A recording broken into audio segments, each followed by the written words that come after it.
Good morning बच्चों। आज gamma physics classes में 11th का वीडियो शुरू हो रहा है। इसका कारण ये है कि 12th के वीडियो जब हमारे पढ़े तो बहुत सारे बच्चों ने कहा कि सर 11th का डालिए, क्योंकि 11th में बच्चों को दिक्कत आ रही है। तो आज उनकी जो प्रॉब्लम है उसको हम रिजॉल्व करने के लिए आज से हमने 11th का भी वीडियो डालना शुरू कर दिया है। 11th वाले बच्चों को एक बात मैसेज देना चाहेंगे, हाई स्कूल से आप यहाँ आए हो 11th में, इस साल थोड़ा सा आपको तैयार ही करना पड़ेगा, जुटना पड़ेगा। हाई स्कूल में सिलेबस कम है, इंटर में सिलेबस ज़्यादा है। फर्स्ट ईयर मतलब 11th और 12th का सिलेबस भी अलग अलग हो गया है, इसलिए 11th का सिलेबस आपको ज़्यादा सीरियसली पढ़ना होगा, क्योंकि 12th में ये रिवाइज नहीं कराया जाएगा अगर, तो आपको आगे कंपटीशन वगैरह में इसकी ज़रूरत ज़्यादा पड़ती है। आप वीडियो देखिए, इसको बढ़िया से नोट्स बनाइए। कोई भी किसी तरीके का चैलेंज हो आप कमेंट करिए, उसको रिजॉल्व किया जाएगा और अपने बच्चों जो दोस्त है उसमें शेयर करिए। आज से फर्स्ट वीडियो शुरू करने जा रहे हैं 11th का। तो आप पहला चैप्टर है भौतिक जगत, फिजिकल वर्ल्ड। यहीं से फर्स्ट चैप्टर की शुरुआत होती है। देखिए, इसमें सबसे पहले फिजिक्स की डेफिनीशन क्या है। फिजिक्स जो है ये ग्रीक लैंग्वेज फ्यूसिस से बना है।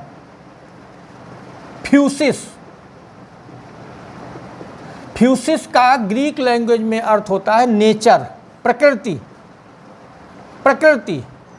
तो फिजिक्स जो है फ्यूसिस से बना ग्रीक लैंग्वेज है, ये ग्रीक भाषा का शब्द है फ्यूसिस, और फ्यूसिस का मतलब होता है प्रकृति, नेचर।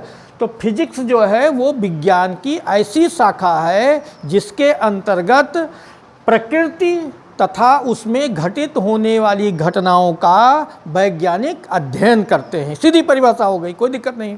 क्या फिजिक्स या भौतिकी विज्ञान की वह शाखा है जिसके अंतर्गत प्रकृति तथा उसमें घटित होने वाली घटनाओं का वैज्ञानिक अध्ययन करते हैं। इसको वैज्ञानिक ढंग से देखा जाता है।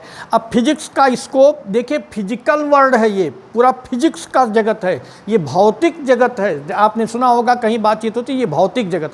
भौतिक जगत माने इस पूरे जगत में भौतिक नियम ही कार्य करते हैं।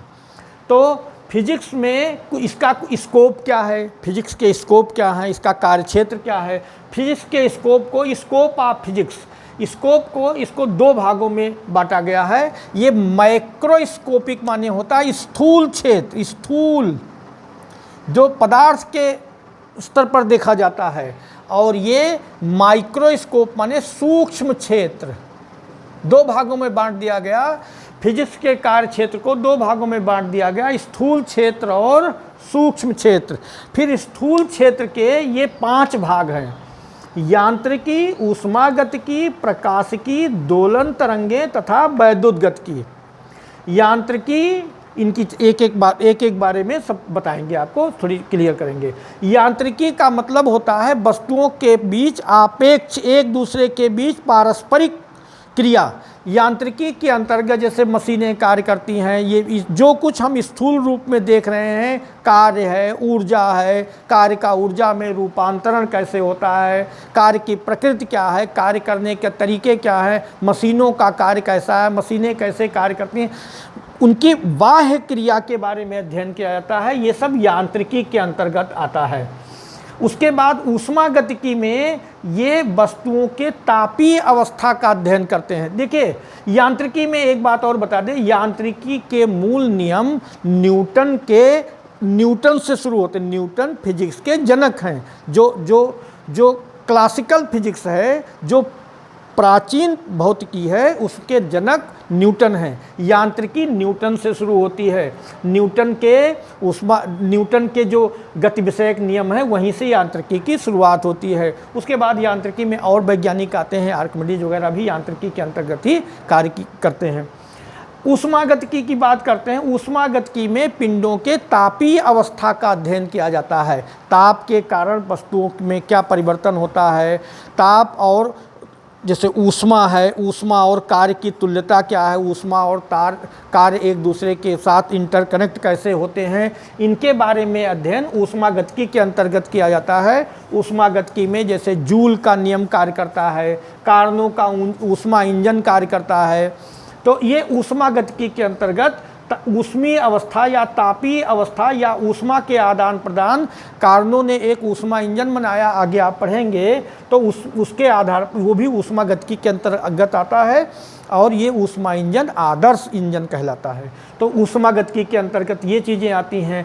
प्रकाशिकी में, ऑप्टिक्स में प्रकाशीय घटनाओं जैसे प्रकाश का अपवर्तन है, परावर्तन है, ध्रुवण है, व्यतिकरण है, विवर्तन है, इन सब का अध्ययन किया जाता है। तो प्रकाशिकी जैसे यंग एक साइंटिस्ट थे, यंग्स के एक्सपेरिमेंट पर आधारित है, और प्रकाशिकी से संबंधित जो अध्ययन है जैसे स्नेल का नियम है, पढ़ा होगा आपने हाई स्कूल में, स्नेल का नियम है, यंग्स का प्रयोग है, ये सब प्रकाशिकी के अंतर्गत आते हैं, जिसमें प्रकाश से संबंधित घटनाओं का अध्ययन किया जाता है। अपवर्तन, परावर्तन, ध्रुवण, व्यतिकरण, विवर्तन, इन सब का अध्ययन किया जाता है, प्रकाशिकी के अंतर्गत आता है।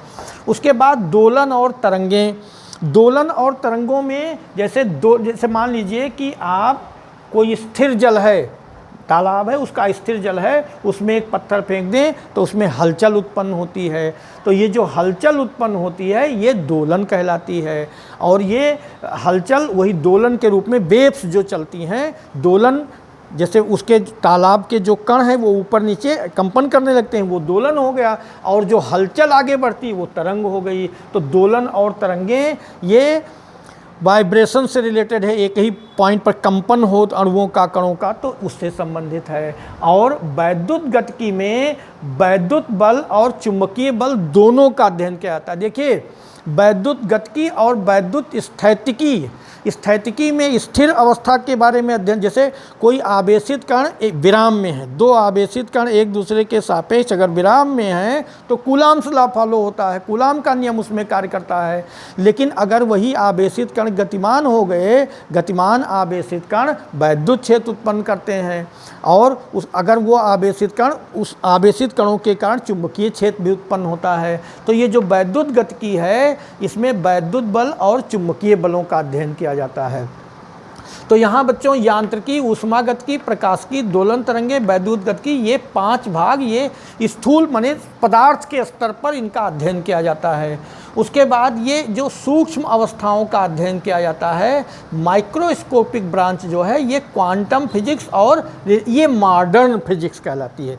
ये क्लासिकल है, ये क्लासिकल माने पुरातन का, प्राचीन भौतिकी ये है। स्थूल क्षेत्र प्राचीन भौतिकी के अंतर्गत आता है, और ये सूक्ष्म क्षेत्र ये क्वांटम फिजिक्स और रिलेटिविटी, क्वांटम भौतिकी और रिलेटिविटी ये सूक्ष्म क्षेत्र में आता है, ये मॉडर्न फिजिक्स है। मॉडर्न फिजिक्स वास्तव में प्लांक की क्वांटम थ्योरी पर बेस्ड है।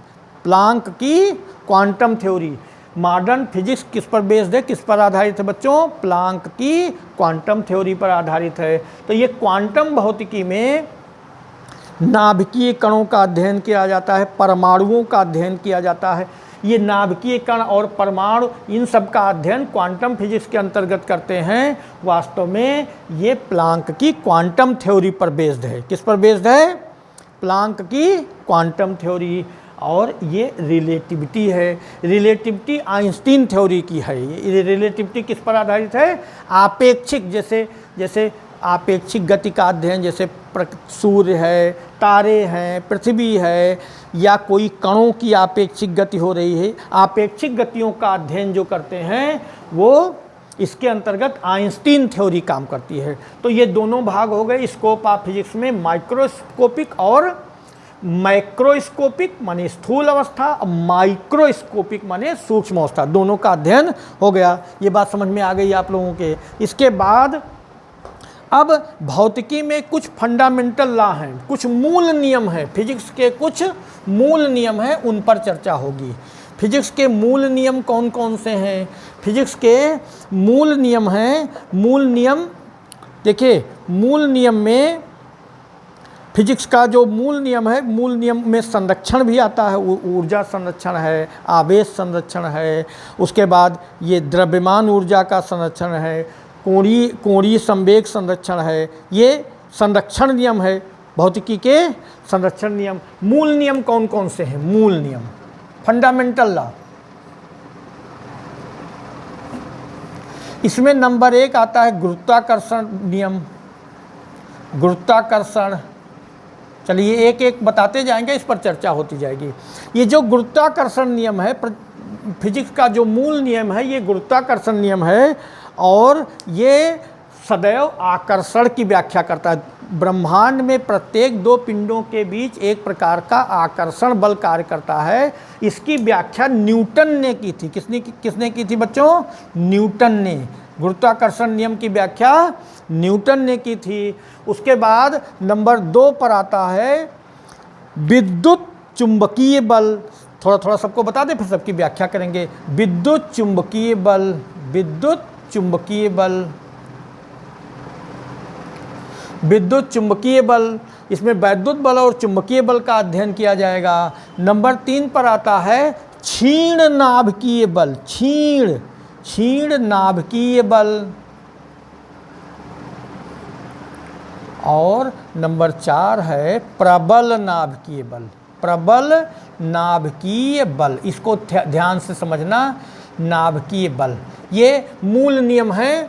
प्रकृति में मूल नियम या मूल बल इतने प्रकार के होते हैं। मूल नियम में ये बल हैं, बलों की बात कर रहे हैं हम। मूल बल हैं गुरुत्वाकर्षण बल, विद्युत चुंबकीय बल, क्षीण नाभिकीय बल और प्रबल नाभिकीय बल। थोड़ा इसको ध्यान से समझिए, बड़ा इंटरेस्टिंग है।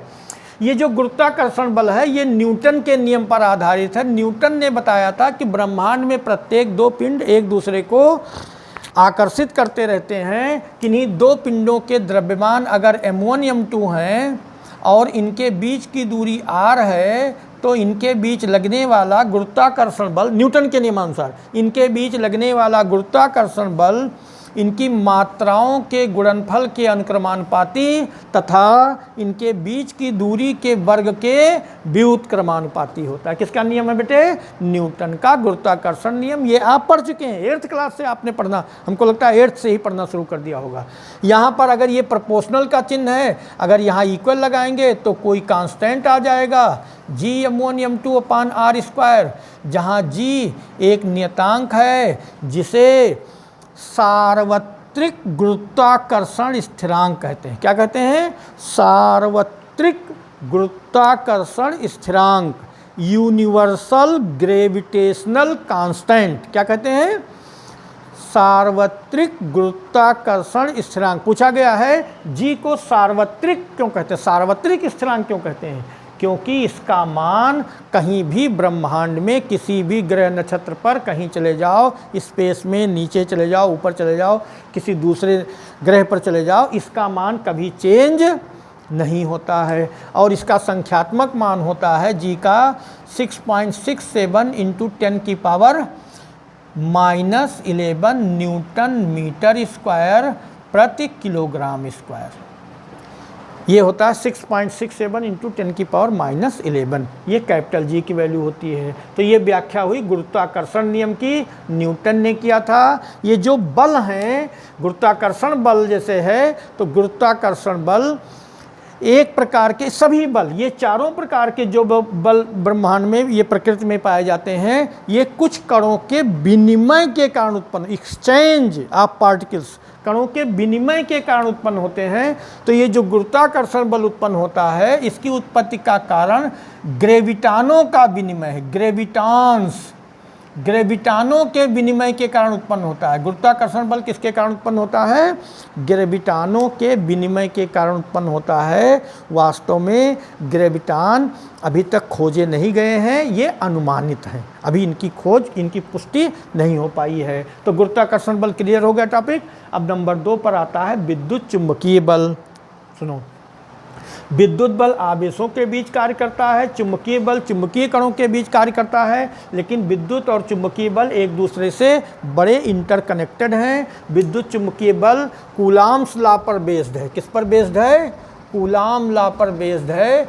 तो कूलाम ने ये बताया था कि अगर 2 बिंदु आवेश Q1 और Q2 एक दूसरे से r दूरी पर स्थित हों तो इनके बीच लगने वाला वैद्युत बल इनकी मात्राओं के गुणनफल के अनुक्रमानुपाती तथा इनके बीच की दूरी के वर्ग के व्युत्क्रमानुपाती होता है।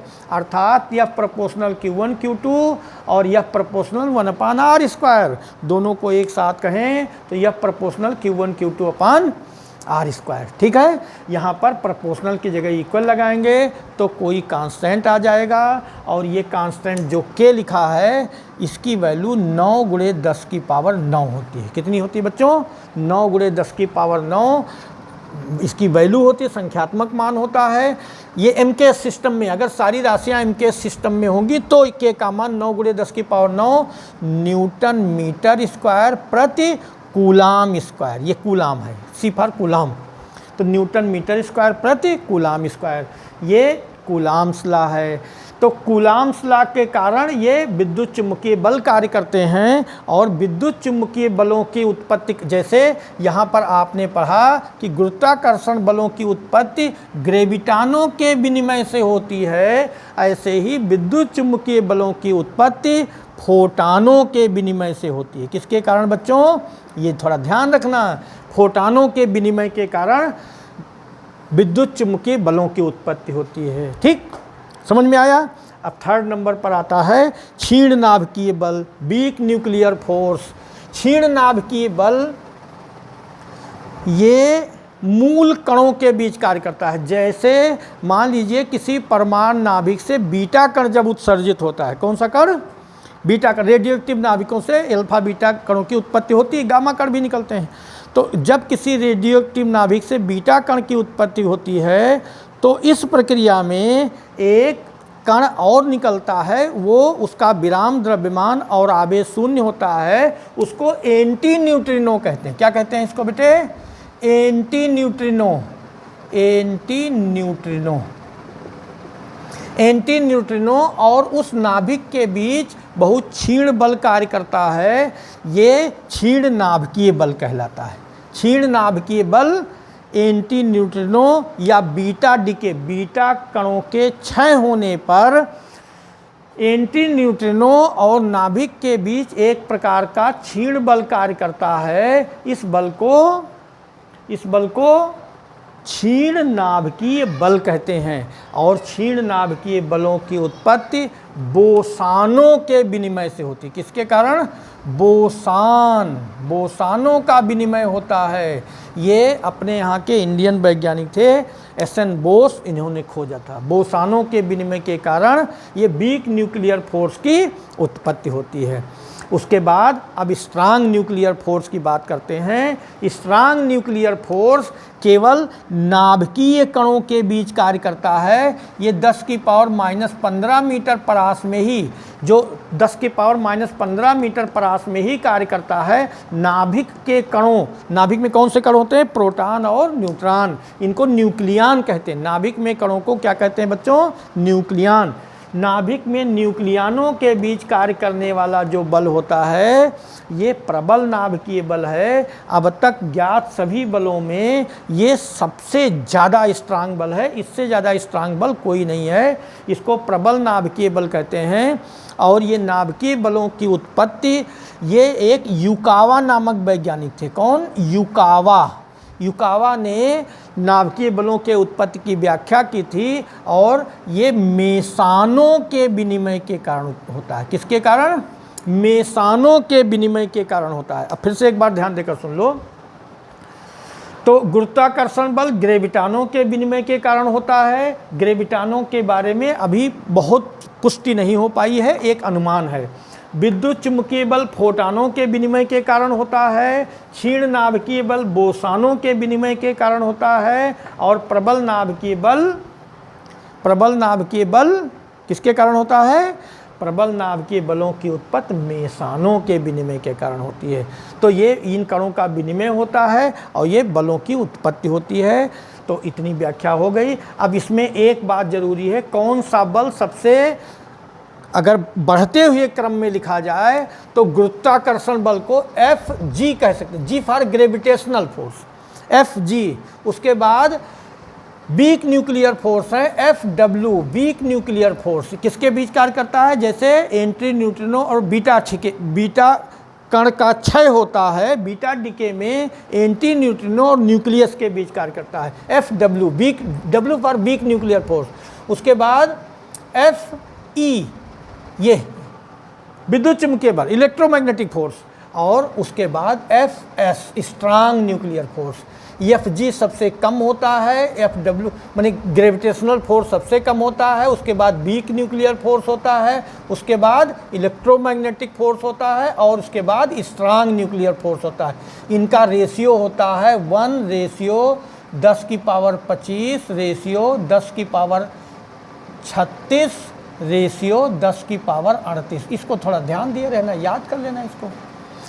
तो ये जो प्रकृति में मूल बल है, इसमें सबसे कम मान वाला बल है ग्रेविटेशनल फोर्स, सबसे ज़्यादा मान वाला बल है स्ट्रांग न्यूक्लियर फोर्स। अगर बढ़ता हुआ क्रम देखा जाए तो gravitational force, week nuclear force, electromagnetic force और स्ट्रांग न्यूक्लियर फोर्स, ये प्रकृति में सब फोर्स हो गए। अब प्रकृति में मूल नियमों का जो संरक्षण नियम है, इसकी व्याख्या आगे होगी। इतना ही टॉपिक आज, इसको आप सुनिए, देखिए और इसके बाद नोट्स बनाइए। नोट्स ज़रूर बनाइए, जिससे आप कोई स्थिति अगर स्पष्ट ना हो तो आप कमेंट करिए और अपने दोस्तों से शेयर करो। अच्छा लगे तो उसको लाइक करो, इसमें खुल के बात होगी, कोई दिक्कत नहीं है। कुछ भी दिक्कत होगी आप हमको तुरंत कमेंट करिए, हम आपका कोई प्रॉब्लम होगा रिमूव करेंगे। धन्यवाद।